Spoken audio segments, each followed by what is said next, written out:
This year will pass if you're ready or not. Lock in with us as we build a community of people ready to move off grid. At the end of this water course, you will have a solid water plan. You will be able to find and evaluate water sources. You will be able to safely store and transport water.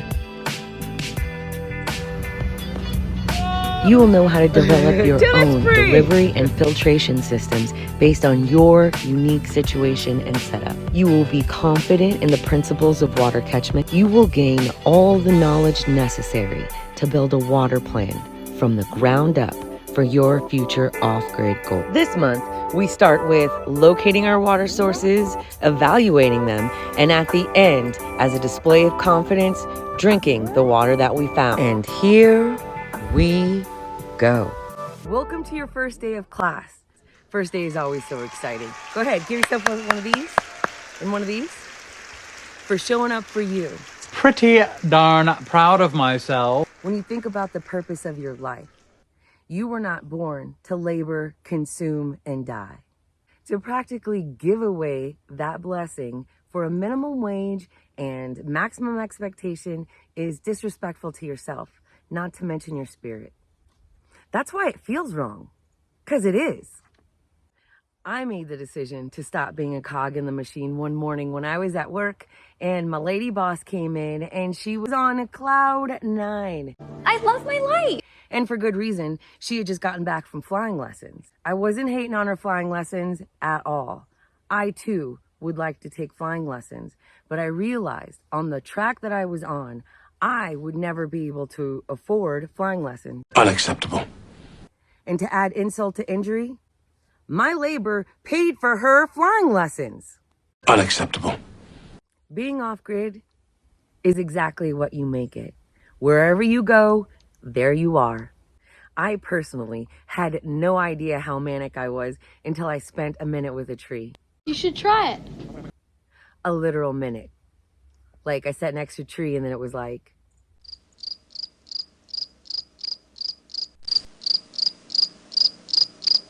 how many of you were afraid that I was going to sit here for a full minute? That's how that minute felt. My patience has limits. You should feel an enormous sense of pride for having the courage to find a different way. Dead fish go with the flow. By the time you're done with this course, you will dare the government to shut down. You'll ask yourself, why am I paying so much money? And you're going to be like, next month you tell them to keep it. I figured out how to get my own water. Thank you. Thank you very much for the offer of your services. You won't need it. And that is powerful. All right, so if we're all done patting ourselves on the back, let's get into it. Our first assignment is to find 3 sources of water. 333, 333 is always 333. How many sources? 3. 1, 2, 3. We're going to start with water because without water, you can't do anything. Your body is made up of water. If you don't bathe, you will be nasty, so you need water. Your house would stink. Your clothes would stink. Your linens will smell bad. If you try to come off-grid with no water, if you have an off-grid plan that doesn't include water, my friend, you don't have a plan, you have a delusion. Not to mention, you need water to grow food. So, water. 3 sources of water. But why 3 sources of water? Because when it comes to an off-grid lifestyle, you need a plan. You need a backup plan. And then you need a backup plan for your backup plan. Because that is how you get safety and security. I just heard someone in the back say, but there's a map on my phone. And it's accurate and up to date because of like the satellites. So being off-grid is about developing a sovereign life. A sovereign life means that you are in control of your resources. If the internet were to go down, if the satellites go down, if Elon Musk loses his mind and decides to just turn them off one day, because he can, because I can, then you have something that you can hold on to. No one has the power of letting you know where you are and how to get to different places because you have your own map. So we're going to map.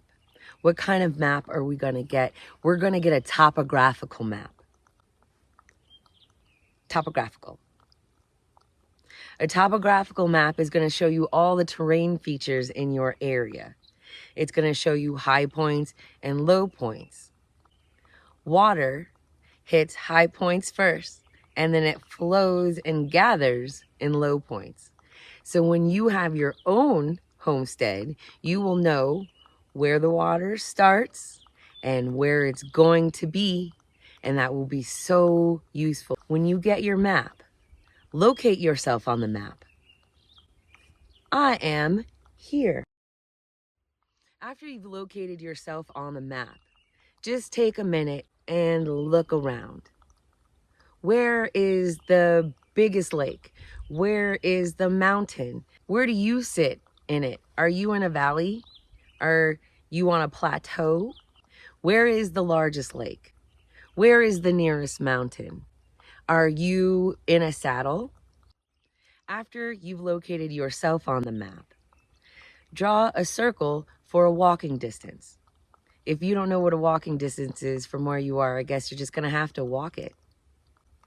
Leave your house, pick a direction. Walk in that direction till you don't feel like walking anymore. And then walk home. Mark that on your map all the way around where you are. Once you've got your walking distance, now do another for driving distance. Now that you know where you are and what your walking distance is and what your driving distance is, do you see any water sources in these areas? Consider your home a source of water. Where's the water in my house? There could be water in your hot water heater. There is clean, drinkable water in your toilet. Ew! And I guess how desperate you get, there's also water in an aquarium. A lot of people buy water. Later on, we're going to do a class on water catchment. So this is going to be great for your home source of water. When we're looking at our water sources, let's think about 3 types of water sources. 333, 333 is always 333. So we have surface water, we have groundwater, and we have harvested water. Surface water is simply the water that you see on the surface. They are lakes and rivers and streams. Groundwater is sort of the water that's hidden under the surface. This is where springs bubble up to the surface, and then also wells. In your area, you'll have a water table. It's where the natural flow of water is underneath the ground. It could be 100 feet, it could be 1,000 feet. But you would dig a well until you hit the water table, and then you'd be able to pull water up. Groundwater. Plus and minuses of groundwater versus surface water. Surface water is very easy to get to. However, because it's so open, that makes it open to contamination, makes it open to runoff, makes it open to animal feces and accelerated algae growth and whatnot. If you find a spring, that is magic. So it's groundwater, what we talked about, like the water table underneath your ground, that has found its own way up to the surface. So you get to it before anyone else. It doesn't go through any nasty pipes. The government doesn't add fluoride to it. It just comes straight from the earth. 2 other categories of water to consider is flowing water and still water. Flowing water is great because it's renewable. It's also being oxygenated because it's flowing over the rocks and getting the little bubbles in it, and that makes it really hard for things to grow and nest and breed. So that makes it safer for drinking. Still water is great because it's a reservoir. It's a large pool of water that you can use. And there it is, lesson 1 in the can. So what's the assignment for this week? We're going to go and we're going to get a map. What kind of map? A physical map. What kind of physical map? A topographical map. Once we have said map in hand, what shall we do with it? We're gonna find 3 sources of water. 333. It's always 333.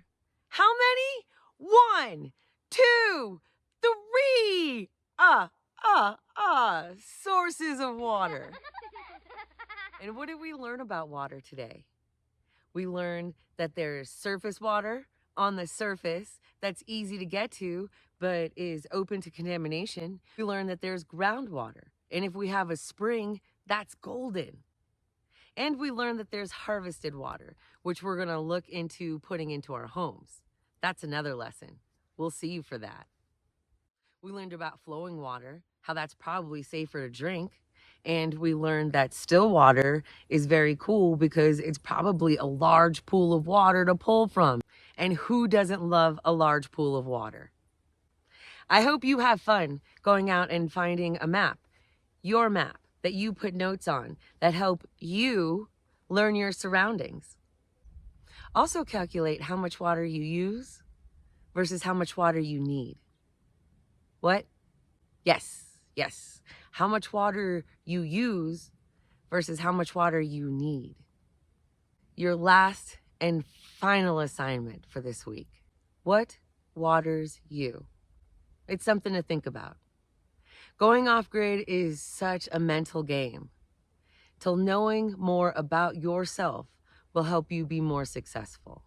So what is it in your day that replenishes you, that makes you feel renewed? What waters you? Thank you so much for being here today. Thank you for showing up for you. Every class that you show up to is an act of self-respect and an act of self-love. Give yourself one of these. One of these, my friend. One of these. You should be so proud of yourself for having the courage to find a different way. Can't wait to see you next week when we visit our water sources and we learn how to evaluate the water that we found.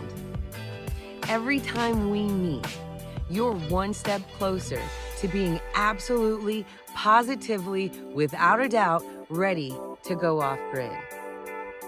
No more flipping through YouTube, looking at a couple of bushcraft ideas, looking at someone else's nice little homestead.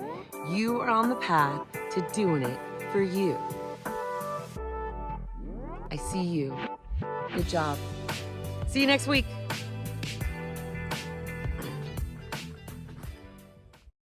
I love my life. Come back now. You?